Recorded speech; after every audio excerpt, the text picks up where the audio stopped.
sasalihan na noon time show. Sila yung pupunta sa barangay namin. Yan. At sana ay parlarin at manalo tayo, diba? Yan. Sila yung original. Oo. Alam niyo na kung sino. Kaya sana lang manalo. Swertehin. Diba? Kaya bibili na ako ng ulam, tapos bahala na yung anak ko na mag-dito mamaya. Dito na lang ako bibili ng ulam kung saan malapit sa amin namin. Ay, nakakita ko ng prutas. Yan guys, may rambutan dito. Ang ganda ng rambutan ni ate. Pati ubas. Lahat ng prutas mo nagagandahan. Dito tayo sa rambutan. Dito lang tayo sa kaya ng budget. Tayo rambutan. Yan guys, bibili muna tayo ng rambutan.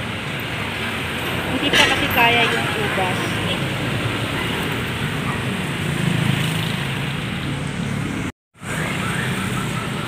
Yan guys, nakialam tayo sa prutas ni ate. Kasi si ate tumawid, nagdala na ng prutas. May bumili sa kanya. Diba? Nakialam tayo.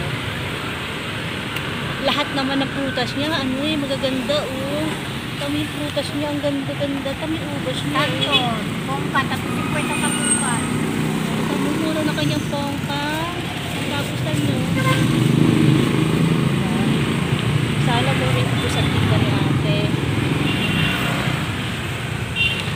Magkano kilo ate? 20. Sabi ko ulam bibiliin ko, pero nauwi ako dito sa prutas.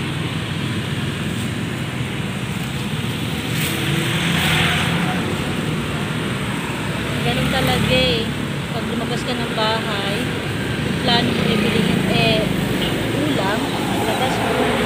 Yan. Nasusunod ang plano. Ha? Uy. Ganda-ganda talaga,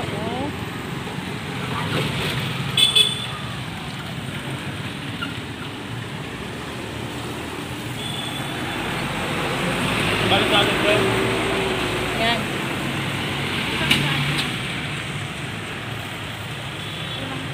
Ba't mo lang? Ay. Magkano yung rambutan? Yan din na yan, te. Okay. Sige na. 1 kilo binili natin. At magbabayad na tayo. Yan, magbabayad na tayo kay ate. Ate, ito po. Salamat. Salamat po.